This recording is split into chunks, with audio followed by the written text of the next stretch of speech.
Good evening. Hello. Hello. Can you all hear me? Yes. Yes? You can hear me, I know. So I often begin these nights by thanking our writers and our musicians and, of course, our audience, and I am certainly going to get to that. But I thought I would begin tonight by thanking the staff here at Dogfish, who really go out of their way to make this work.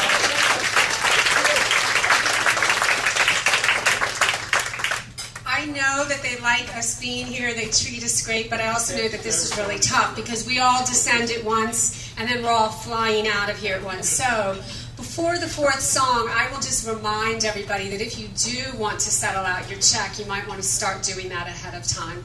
Maybe that'll give them a little bit of a break. So that's before the fourth song, I'll do that. I have been thinking a lot about songs and stories because I recently drove to Wisconsin and back, and all I did on that trip was listen to songs. And it was really fun. I listened to all kinds of CDs, many that people in this room have made for me over the years. For example, I found a compilation of grief songs that Tom Hoyer made for me with songs like I'm Only Happy When It Rains. I listened to a lot of CDs by Randy Lee Ashcraft, who's going to be our musician here in April. So make sure you come back for that. And then as I was driving through Chicago last Sunday morning, I put on this CD and I had no clue who the musician was until halfway through the song. I realized that it was Stewart from 30 years ago singing live. And it was really fun because one of the songs on this CD was Games People Play, which of course he's going to be doing here again tonight. So we're going to begin, in fact, with the song Games People Play. We are going to end with Sweet Dreams, and in between we are going to have some fantastic and various readers, including a first-time reader tonight, Faith Lord. So when Faith comes up, we will make sure to applause extra loud. The way this works, for those of you who don't know, is that I will announce the song. We will then have two brief readings where the readers have used that song title or perhaps a line from the song in their work, and then the song will be performed by Stewart and Amy. As always, before we begin, I must remind you of the orange bucket. And I was thinking, if I did not have to do this, I would love these nights 100%. But it is part of my job, so let me say this, and bear with me. I have tried to do the serious, funny, begging, pleading, every way to Sunday. I have nothing left to say except for this.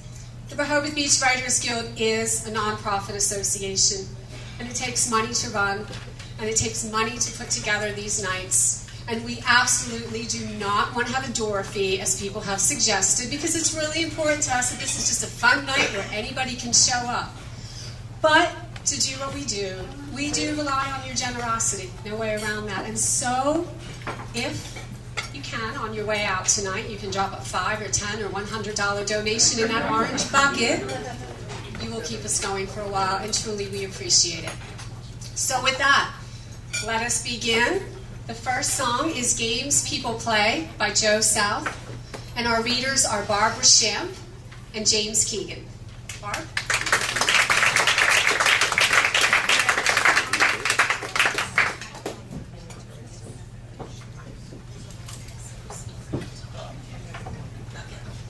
Good evening, everybody.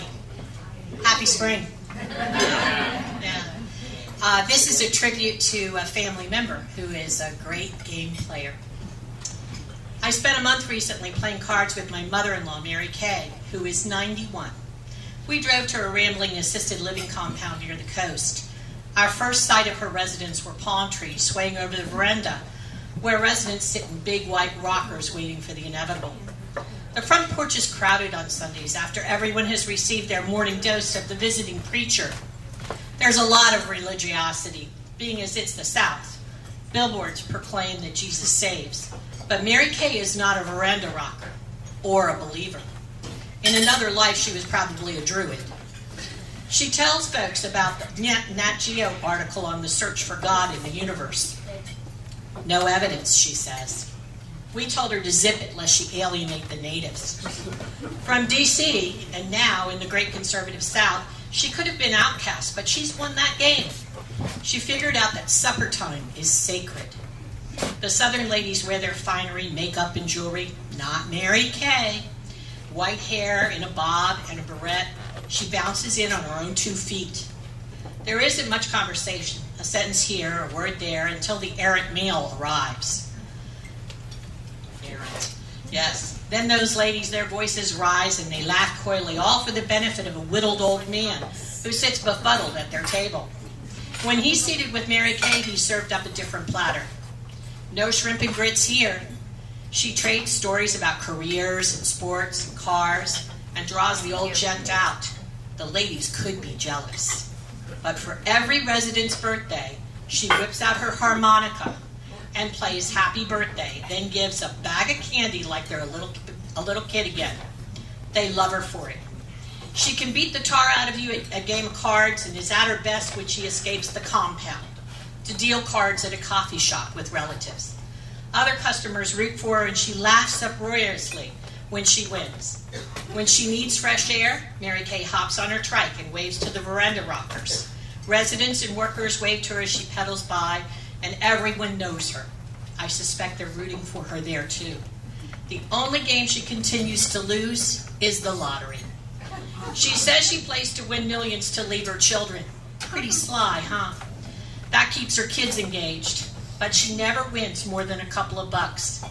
One time when millions were to be won, Mary Kay walked out of the compound gates, hitchhiked the quarter-mile to the gas station, and then boldly asked another customer for a ride back. The compound was not pleased. Said if she escaped again, it was time for an ankle bracelet. I have every confidence she'll figure out a way to game them. It's what keeps her alive.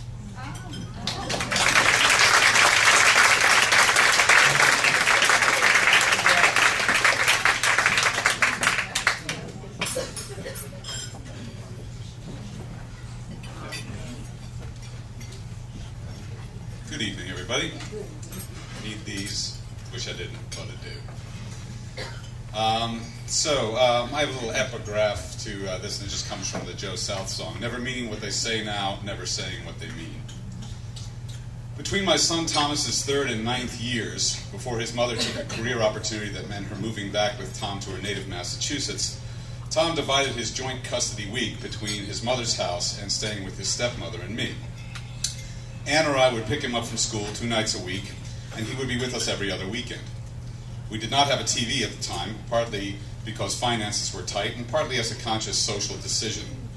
Some of the great benefits of our decision were that we talked with one another over meals, hearing about each other's days without worrying what show we were missing or what news the world needed us urgently to know. And we also made our own entertainment, playing board games, card games, and word games with Thomas.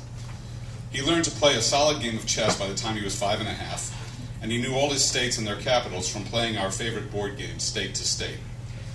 I was an attic-level cribbage player, as were his maternal great-grandfather, grandfather, and his mom's brother, so he learned to be a pretty cutthroat point pegger by his 8th birthday. We passed our time in the car by playing word games. Tom's favorite was one of our own invention, which we called the no-no-no game. It is fairly simple to play, but it can get tricky. I would start by saying something like, "It sure is getting park outside," and then Ann and Tom would correct me and say, "No, no, no, you mean dark," to which I would reply, "No, a dark is a pointy thing that you throw at a board to score points," to which they would reply, "No, no, no, you mean dart," to which I would then reply, "No, dart is that stuff you need to wash off your face and hands before you sit down to dinner." "No, no, no," they'd pipe up giggling, "you mean dirt."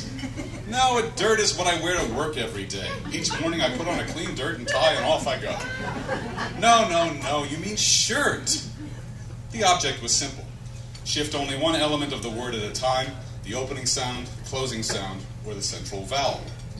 We would take different roles in the game, with us helping Tom with substitute words that might be unfamiliar to him, but otherwise waiting to see if he could make the link on his own. It was the most fun game to us. We played it just about every night when we drove Tom home to his mom's house, and we could play it for great long stretches on family trips. only ending when we had invented ourselves into a verbal quarter of some sort, like, no, no, no, you mean transom. Now, you can lie to me if you want, but you know a bunch of you are thinking right now, hey, you know, ransom would work for that. The no, no, no game catches you up pretty quickly. Looking back on those wonderful and very simple times, and on that game in particular, it strikes me that Tom was learning so many valuable lessons. He was playing with language, as were we, learning to handle rhyme, slant rhyme, assonance, alliteration. He was learning that language was funny, and accurate, and strange, and magical, and confusing, and delightful. He was learning that meaning and communication are slippery things. He was learning that to understand what people are trying to say, you have to listen close, and you have to question, and you have to offer possibilities yourself. And he was learning, perhaps most importantly, that the mind loves best to leap, to invent, to puzzle, to laugh at its own sparkling cleverness, and to poke fun at and break the rules it has made. Thomas is 28 now and married and expecting his own boy in August. And it gives me great pleasure to know that some car ride in the future may hear my grandson's small voice squealing in delight. No, no, no, Dad, you mean...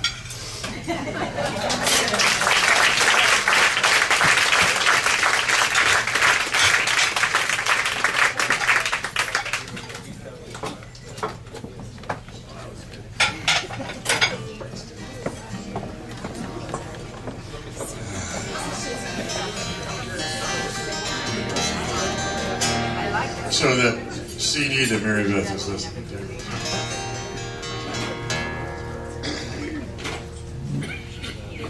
I figured it out the other day. I recently quit smoking, and that CD was made around 312,000 cigarettes ago.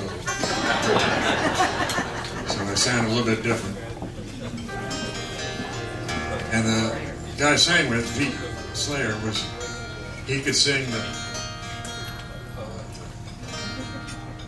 Art Garfunkel parts, but he was singing this, which Amy can't even. I can't do that. It's just too high. I don't know how he did it. I really don't. So we don't sing in that key anymore. We sing in a different key.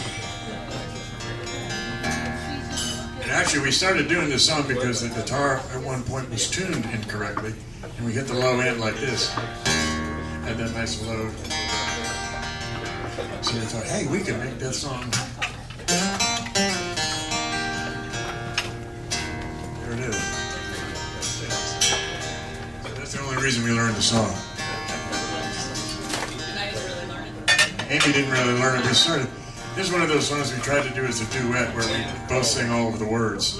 And that wasn't happening. So I got down to where it was, okay, you sing these accent words during the verse. And that wasn't happening. And then we got down to where, okay, just sing the backup line in the chorus. And Amy got all pissed off because she hit the notes and went, fuck it, you do it by yourself. 3 notes, I couldn't get it.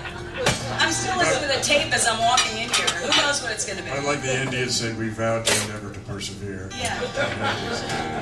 So we should be Indians? We just got bogged down in nebulous quagmire. Yeah. I don't know. So feel free to sing along.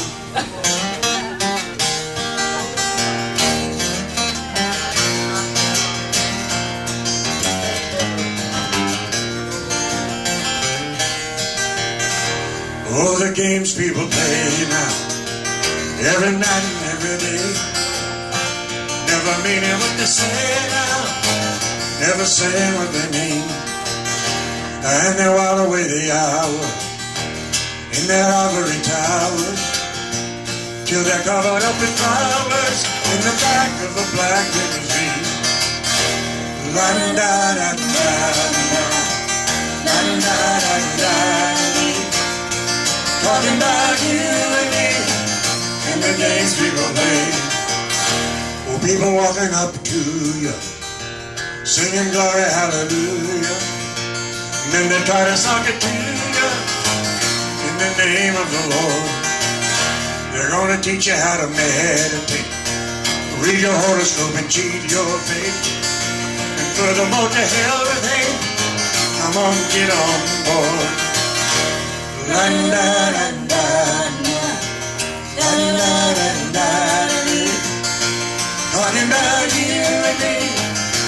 the games we will play. Oh, we make one another cry. Break a heart, then we say goodbye. Cross our heart and say we hope to die. Make the other one to blame, and neither one will ever give in. So we stand at an edge of death, thinking about the things that might have been, and it's a dirty rotten shame.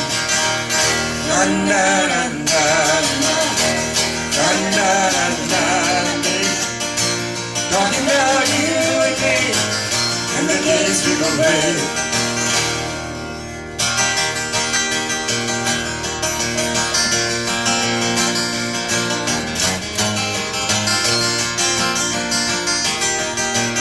Well, look around and tell me what you see.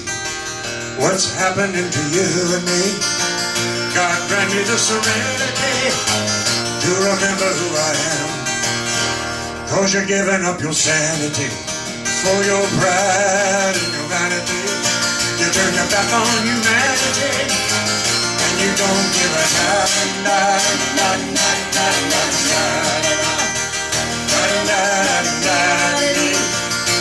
talking about you and me, and the games we will play. Talking about you and me, and the games we will play. Talking about you and me, and the games we will play.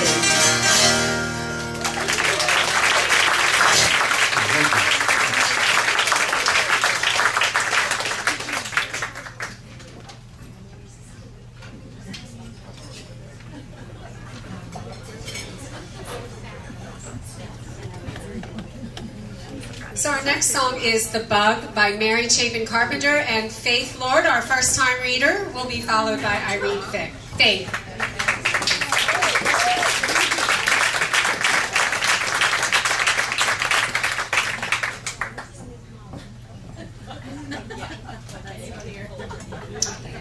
First, I want to thank Lisa and Mary Beth for their encouragement.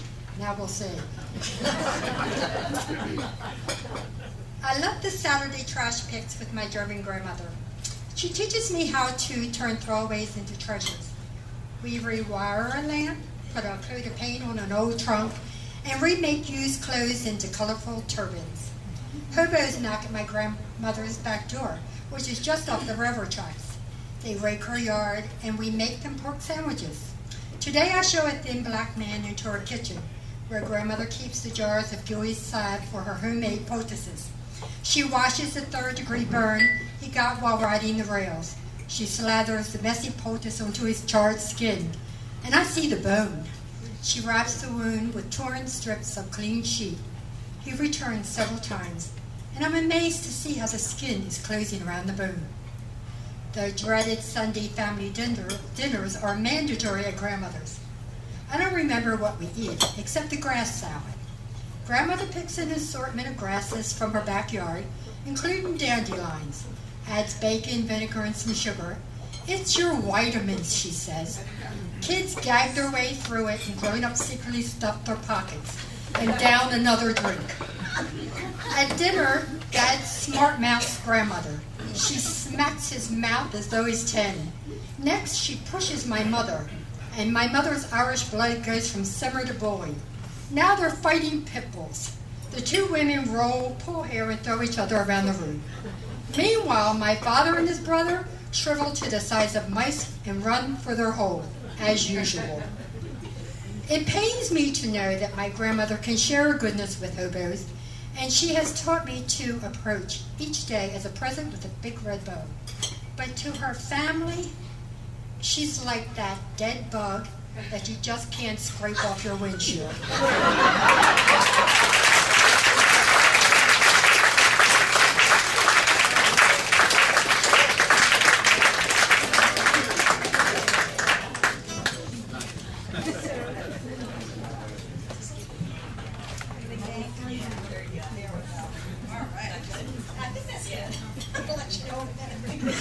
Okay.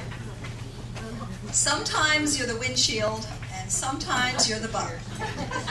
Mary Chapin Carpenter's lyrics resonate with us. Life can be peachy if you're on top and you're the windshield, or life can stink and you're down, you're the bug. Everything can change in the blink of an eye, so just roll with it. But after weeks of reflection on this topic, I've concluded that she had it wrong. It's actually the bug that's the winner. The windshield, not so much. Think about it. If you're the windshield, you're at the total mercy of the car and its driver. You never go anywhere on your own. The only time you're touched is when it rains or snows, or wipers swish across your surface, or you're pushed through a sudsy car wash.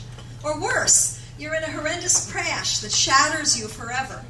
You're also a patsy for all those birds who shit on you, and the bugs who stain your glass, not to mention the road muck that lands on you at high speeds. Yes, as a windshield, you are strong and clear, but let's face it, you depend on the car to keep you clean, safe, and mobile. What kind of life is that? Now consider the bug. Once it hits the windshield, it's a goner. It may have been on, I gotta get a life, right? It may have been on a suicide mission or had a lousy sense of direction. More likely, it confused the glass with fresh air. PhD project. But before the bug's sudden demise on the windshield, he got around. He was a free agent, flying wherever he wanted, playing hide and seek with fly swatters, birds, and exterminators. Sure, he was a pest, but he enjoyed adventure, the exhilaration of flight. The bug took chances. He was in the game. So the bug dies on the windshield, and the windshield survives with its passive, dependent quality of life. Sometimes going splat against the glass is not the worst thing that can happen.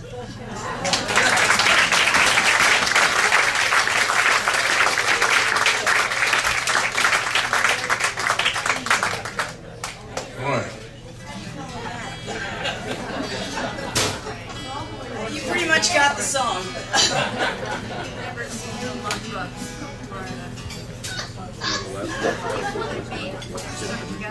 I can't remember any of the words now, so. Yeah, that's pretty much it. Splat. Everybody yells splat. That's perfect.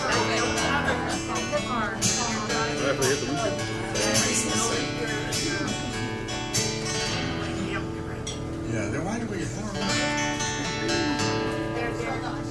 He used to remember how we play it, too. I can't remember the words, and he doesn't know how to play it. This is great. Just yell splat. And I figured out... You're still ahead of me. Don't worry about it. That was it.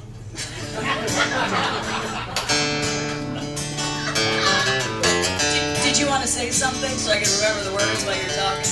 I can't remember.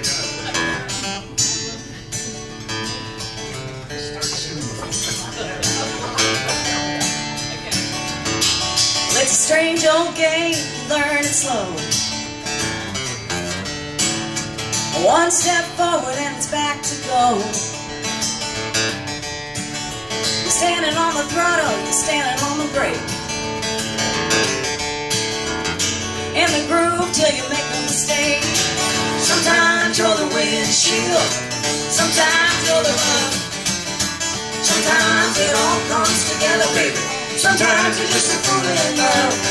Sometimes you're the Louisville slugger, baby. Sometimes you're the ball. Sometimes it all comes together, baby. Sometimes you're gonna lose it all.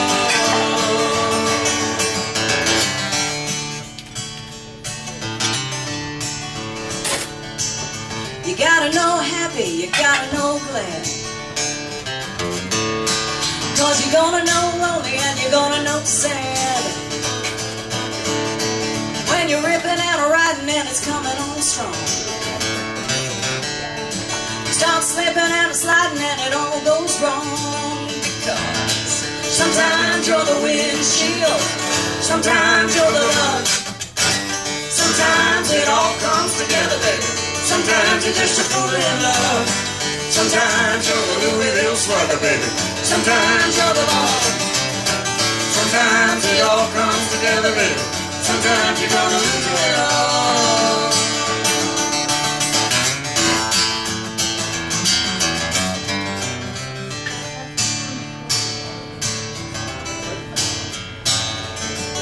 One day you got the glory, and then you got none. One day you're a diamond, and then you're a stone. Everything can change in the blink of an eye. So let the good times roll before we say goodbye. Sometimes you're the windshield, sometimes you're the mud. Sometimes it all comes together, baby. Sometimes you just fall in love. Sometimes you're the Louis Bill sweater, baby. Sometimes you're the ball. Sometimes it all comes together, baby. Sometimes you're gonna lose it all. Sometimes you're the windshield. Sometimes you're the bug. Sometimes it all comes together, baby. Sometimes you just fall in love.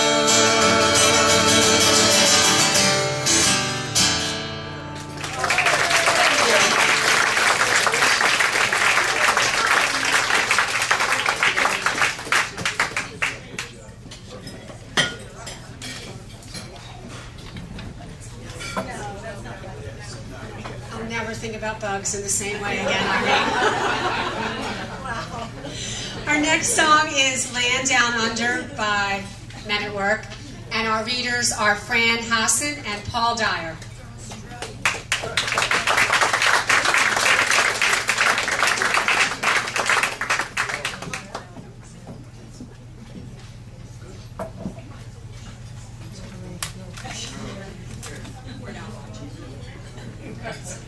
Can you hear me? Yeah. All right, I chose Land Down Under because I love this song. It's one of my favorites. I also chose it because it would give me a chance to find out what they're saying. Long ago, when I lived in St. Croix, I developed a love of reggae music, and one of my favorite singers was Yellowman. And he has played in Ocean City and Dewey many times. I always wanted to go listen to him, and I wanted to go with my daughter-in-law, but I guess she thought I was too old and would be embarrassed by his lyrics. Not so, I'd already been there and done that. I remember one day, grooving to the music as I looked out at the Caribbean Sea. I should have been wearing a Life is Good t-shirt. I said to my son, the senior in high school, I just love this song, and I was bouncing and wiggling my shoulders like the white people do. And he said, really? Have you ever listened to the words? Well, no, I really hadn't. So he advised me to listen closely the next time he played before running around and saying, I just love that song. So I did. I discovered he was saying, my cocky did a hurt me. And how did he alleviate the pain? He pushed it between two rocks before fishy were invented, and went home quite contented. He had some other ways to make his phallus tingle, I soon discovered, but only after listening time after time to what he was really saying. And so you can understand why I wanted to explore this song, one of my other all-time favorites. And by the way, I still do love My Cocky Did Hurt Me. Who doesn't? I found some interesting facts about Land Down Under, and we'll share just a few because I'm already exceeded my word limit almost. As you listen to the song, maybe you'll pick out a few of these words. A fried out combi is a VW van. Zombie means marijuana. When men chunder, they are vomiting. And a Vegemite sandwich is the equivalent of peanut butter and jelly, but it's black in color and made of leftover brewer's yeast and various vegetable and spice additives. In fact, the Australians carry some with them whenever they go around the world. I am full of other interesting tidbits about this song, but due to the word constraints, you'll have to see me later if you want to know more. And I still love this song.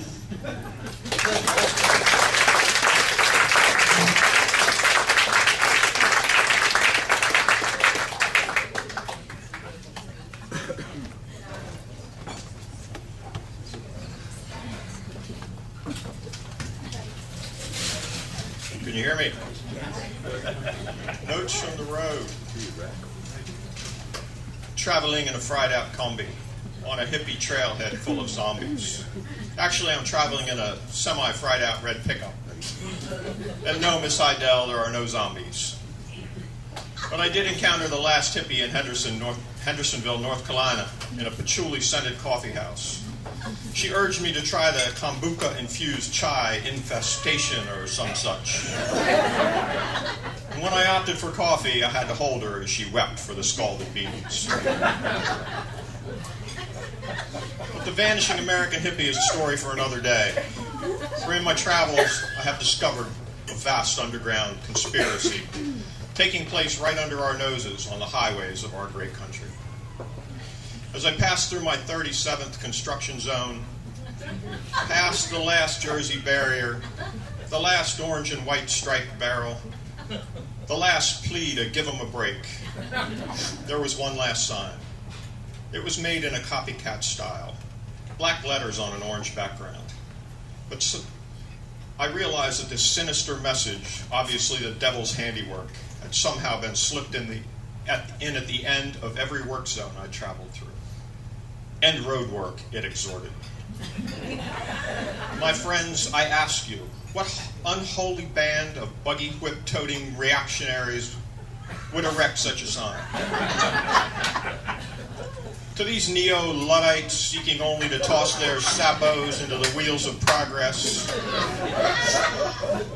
I can only say that as a proud American, I will fight to the death, for my right to inch along past 3 men leaning on shovels. As a fourth peers perplexedly into a hole. End road work? I don't think so. Not on my watch.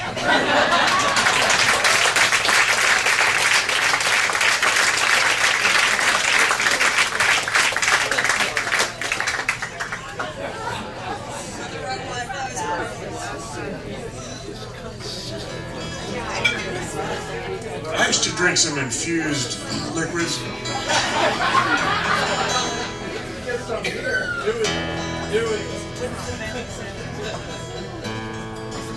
I got arrested for it sometimes. And then finally I quit partaking of said infused liquids because they were infusing me. I turned allergic to it. I'm allergic to alcohol. When I drink it, I break out in handcuffs.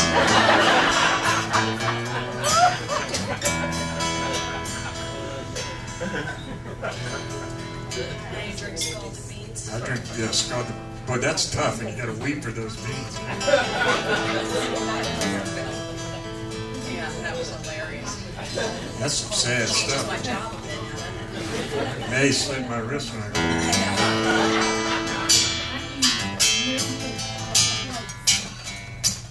I don't really play this song correctly. I play kind of semi-reggae and semi-not. And Amy and I have been singing it for a couple of years, but then I started singing with this band I play with, and they play it correctly. So I started halfway singing it correctly with them, and then I started to sing it correctly when I'm singing it with Amy, but it's incorrect when I'm singing it correctly. Just know I'm singing incorrectly. That's pretty much behavior, right? So we decided that the correct way is when we're singing it the same. It's not working out. Right, Friday come May, on a hippie trail and full of zombies. I met a strange lady, she made me nervous. She took me in, she gave me breakfast, and she said, do you come from the land down under? Women blowing and thunder. Can't you hear the thunder? Better run, better take cover. I'm read from a man in Brussels. He was 6'4" and full of muscles. I said, do you speak my language? And he just smiled and gave me a that you might sandwich. And he said, do you come from a land down under, where bitters flow and then chunder? Can't you hear the thunder? Better run, better take cover.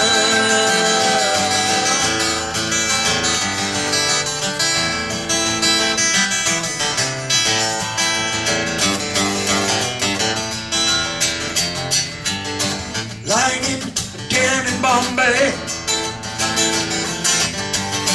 with a slack jaw and not much to say,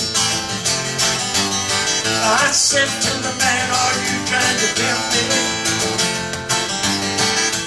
because I come from the land of plenty.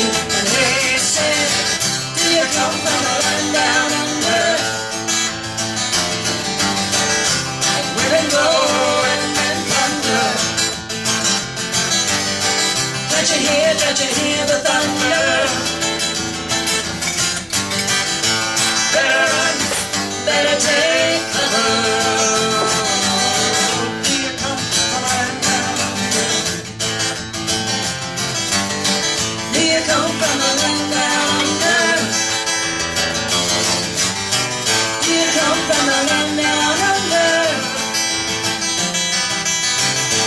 Better run, better take cover.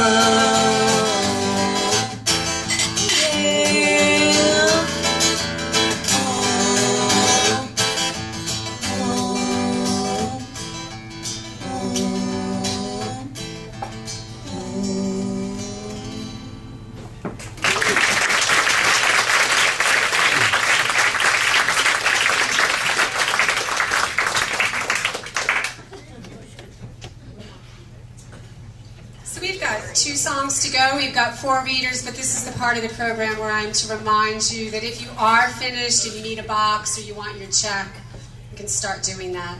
So this next song, I think, is the first song I ever heard Stewart sing, and it's always been a favorite of mine. You're All I Think About These Days by Patty Loveless. And our readers are Meg Ellicott and Kelsey Dugan.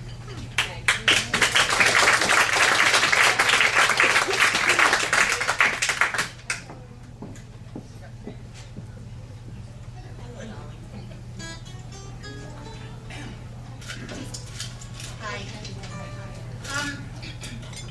This is from a chapter from the book I published last year on the Bradley case.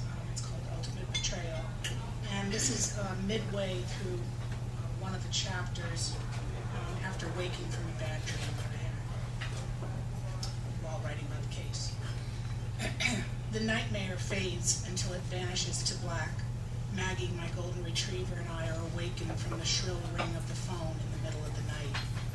Shaken, I wrap my arms around myself and turn to face her. She stirs and crawls up to my face, sensing I'm awake, sensing I'm upset. She sniffs my face, then my ears, and rests her head on my shoulder. She knows. She can feel my fear or my sadness. I'm not sure which. I reach out to stroke her sweet face. My eyes are shut tight. Achy butterflies float through my stomach. It's almost midnight. I haven't cried since when? Since before I started writing about Bradley. 8 months, over 200 days, when all I have thought about, written about, talked about is him. But the tears come tonight. I lean to the bottom of the bed and pull up the throw blanket and pull it tight under my chin. My grief seems unstoppable. The tears keep streaming. After a few minutes, they suddenly stop. It was just a dream, I keep repeating. It was just a dream. Sleeping now, I think of him, not the dream. I roll over, placing the phone into its cradle on the nightstand, and wish I could tell him. Everywhere I look, I see you. After 8 months, you wash through me like dust rolling through a desert storm. Like the dying corn husks in the field behind my house. I can hear you as their harsh, burnt leaves rustle in the autumn wind. You are everywhere, but mostly you are in my mind, always as I wrestle for ways to describe the how and why almost daily now, I yearn for the chosen, reassuringly familiar life I used to live before you.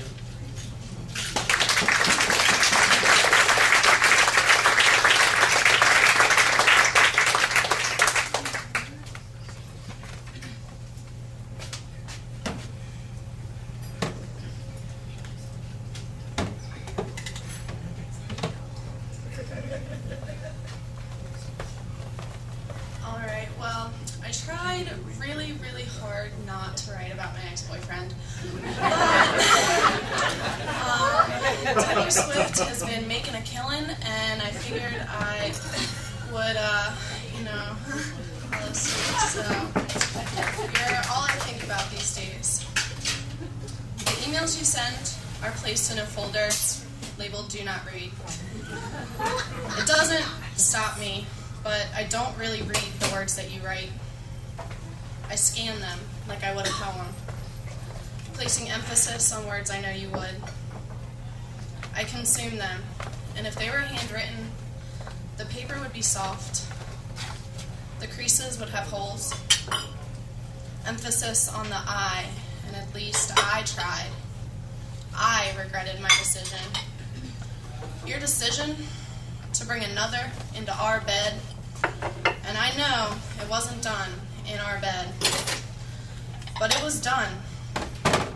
And she touched you in a way reserved for our bed. I'm sorry I cheated on you a year ago to find out I loved you so much I couldn't be with anyone else. You did it for us, my hero. You hid it for a year, my knight. You were worried I would leave, my Mr. Always Right.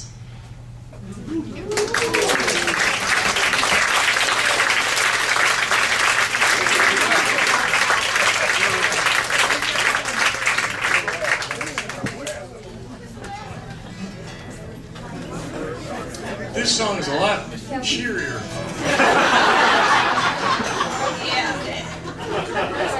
Than one would be led to believe. Usually images of Elvis kind of make you laugh anyway. I just had a lot of fun with this song. When Mary Beth first heard me playing with my friend Pete Slater, we were playing at a bookstore, I think down in Dewey. And I could never remember all the words to this song. I would remember all of them, but not at the same performance. It was iffy. And when I forgot the words, I would just stop playing and blame Pete. I said, God damn it, Pete, why is it to learn these things? He said, what the fuck are you talking about? You're singing the songs. Yeah, but you forgot the words. It ended up being the Smothers Brothers. Imagine that. Yeah, Mom loved you best. So, Amy sings the words. And I mutter them rather coherently along with her.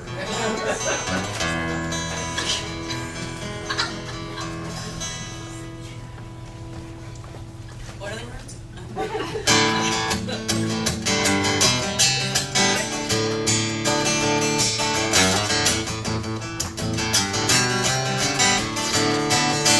Trying to think about Elvis, Memphis, over in the afternoon. I'm trying to think about palm trees, fig leaves, the creature from the Black Lagoon. I'm trying to think about high heels, good deals, anything to get me through. I just can't concentrate. Don't all I think about these days. I try to contemplate the cosmos, what goes round and round the starry night. I'm trying to think about champagne, freight trains, slowly rolling out of sight. I try to focus on the headlines, street crimes, every time I think I might. I just can't concentrate. You're all I think about these days. My mind wanders where it will when it settles right on you. I forget what I should say. I forget what I should do. Put $20 in the orange bucket.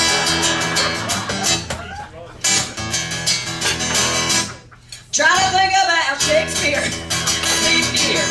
The Beatles or the Rolling Stones. I try to think about hairdos, tattoos, sushi bars and saxophones. I try to think about the talk shows, new clothes. Guess that I should have known. I just can't concentrate. You're all I think about these days. You're all I think about these days.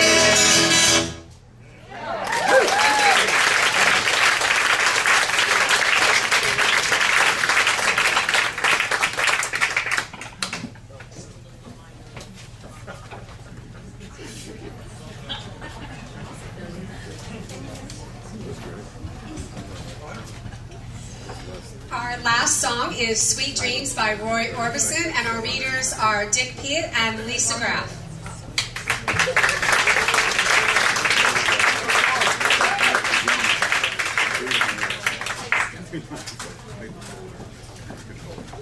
Sweet Dreams was written by Don Gibson, and Roy wrote his own lyrics. And then Roy also wrote In Dreams, and I quote him, liberal league from both. How's that? Dream Baby got me dreaming sweet dreams the whole day through. I dreamed of my characters. In dreams, I walk with them.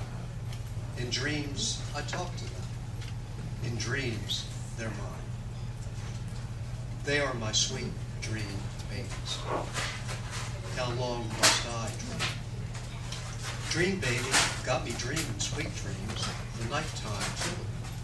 I close my eyes, then I drift away into the magic night. Then I fall asleep to dream my dreams of you. And you. And you. Dream Baby gave me a sweet dream one night last year. It was after Amy and Stewart played for us here at Dogfish. Or maybe it was after Amy sang with Stewart at Bethany Blues on her birthday. My sweet dream was of a young girl, not quite a woman, but old enough so that often, just before the dawn, she dreamed of who and what she might become. In my dream, a friend her father knew, from what he called his music days, was between gigs and dropped by, guitar in hand, to see the family. And while he was visiting, he told a little story, and then sang a song about the story, while the young girl and her parents looked on. The young girl fell in love with the song and the sound of that sweet guitar, and that night she had a sweet dream of her own. In her dream, she was a woman, and she met up with that guitar player, and she got to sing with him. But just before the dawn, she prayed, a solemn prayer, like dreamers do. Dream Baby, make me stop my dreaming. You can make my dreams come true.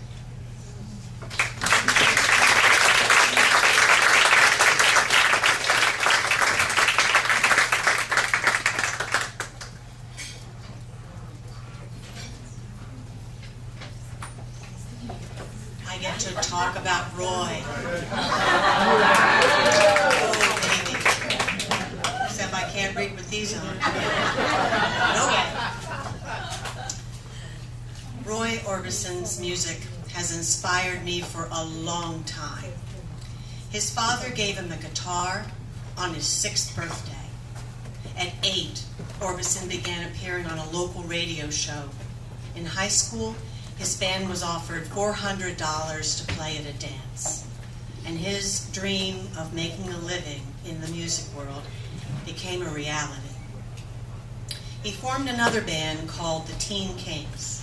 And when Johnny Cash played on the same local radio show, the Teen Kings, he told Roy that he should approach Sun Records.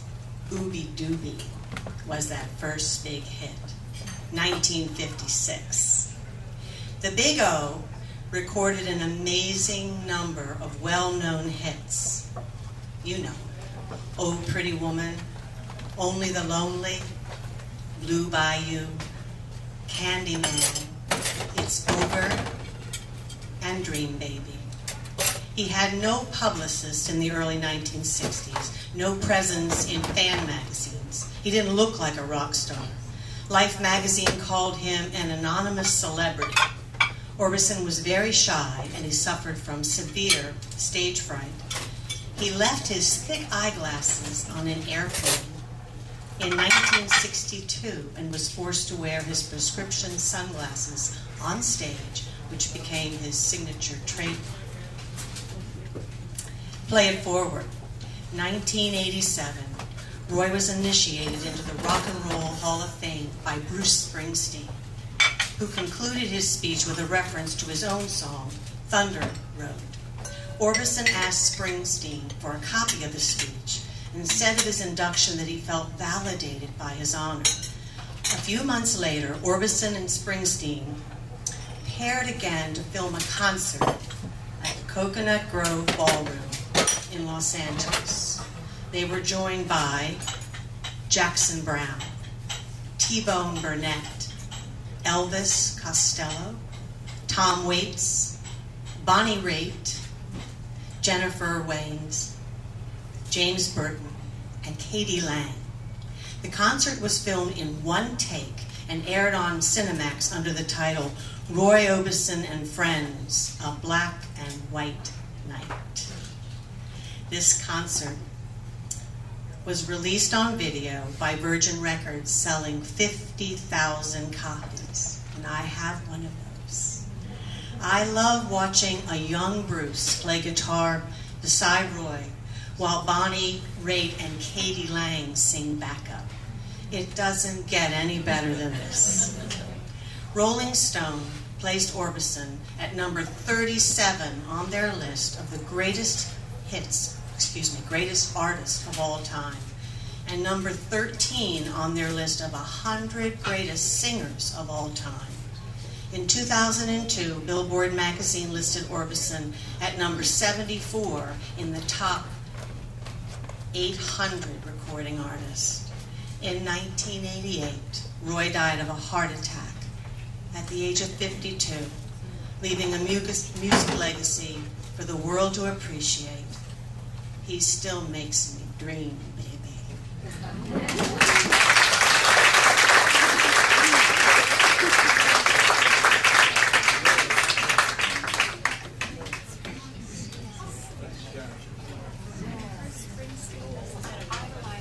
Sing the part of Katie Lang and Bonnie Raitt together. Can you be Bruce and Tom Waits and James Brown and Ermit? Yeah. Not James Brown. No, yeah. Jackson Brown, maybe. Feel free to meet James Brown too. I feel good. No, I did see it. We watched that on YouTube and doing the song, and he's like, okay, you need to do this part, and then this part, and this part. And I'm like, great, I'm like 4 women. It's fabulous. Yeah, I can't even get the first woo-woo right. It's just, you know. That backup stuff's tough. Those guys They're amazing. It makes the song, especially back then. I remember when I first heard this song, I was living in Sudbury, Massachusetts.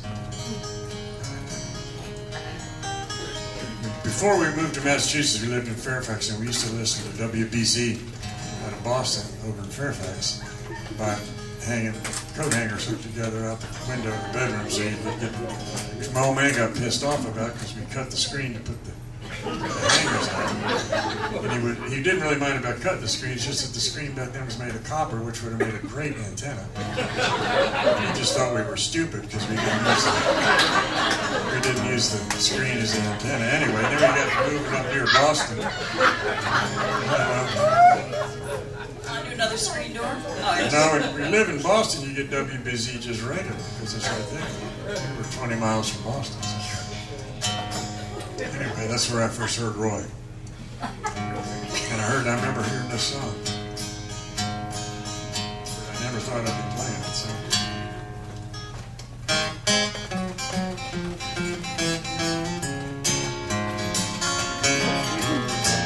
Sweet dream, baby. Sweet dream, baby. Sweet dream.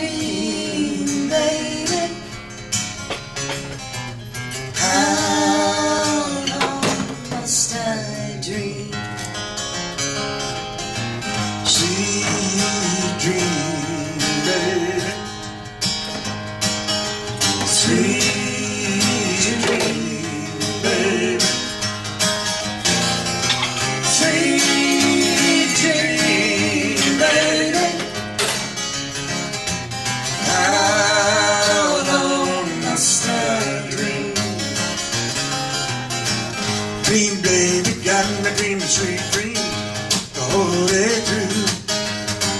Dream, baby, got me dreaming sweet dreams nighttime too. I love you and I really love you, but that won't do. Dream, baby, make me stop dreaming. You can make my dreaming come true. Sweet dream, baby. Sweet dream, baby. Sweet dream, baby. How long must I dream? Dream, baby, got me dreaming sweet dreams the whole day through. Dream, baby, got me dreaming sweet dreams nighttime too.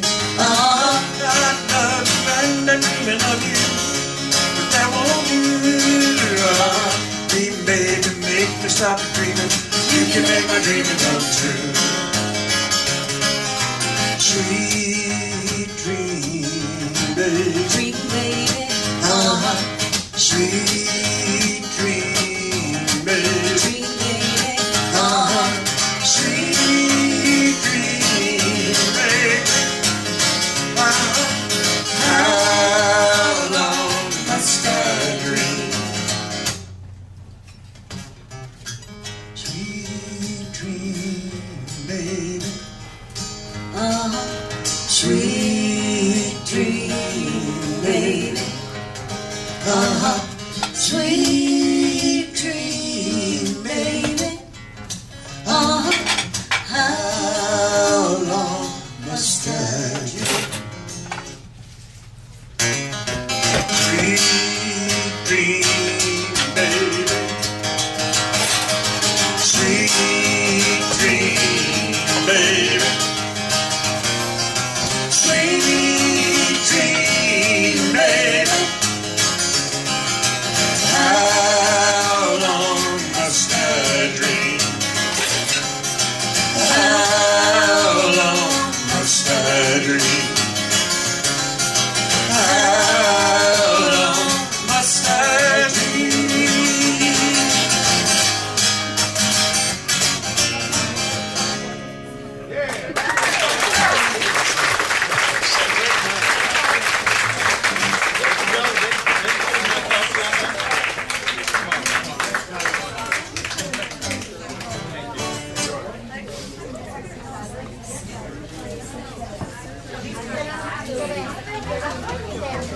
Let's just have one more song from Stewart and Amy.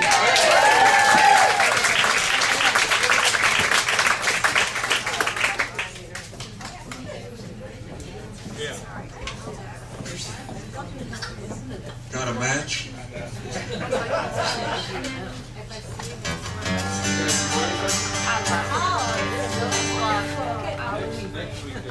The rhythm section. Where's the rhythm section? There's the rhythm section where people do play spoons and stuff.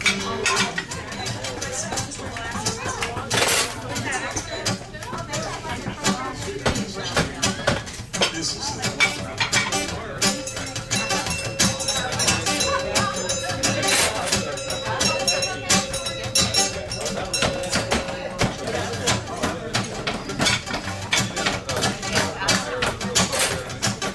Celia, you're breaking my heart.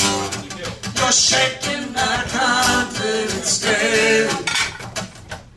Celia, I'm down on my knees. I'm begging you, please, to come home. Celia, you're breaking my heart.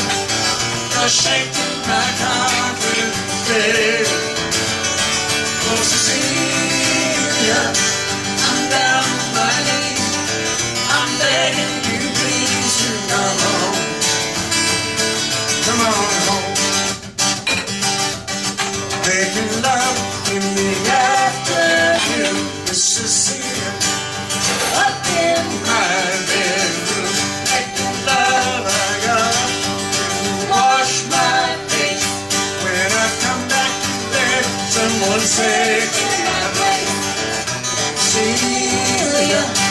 so straight to my heart, no shaking my confidence steady.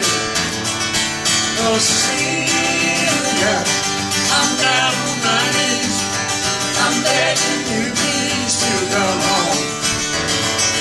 Come on home. Oh, oh, oh, oh, oh, oh,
because they're not going to be here in April. So, yeah, we won't get them back until May. But in April, we have Randy Lee Ashcraft. It's always the third Tuesday. And the songs that you can write to will be in the email that Tom sends out this week. So please don't forget the Orange Bucket. Thank you so much for being here. Thank you to the readers. Thanks, Stewart and Amy.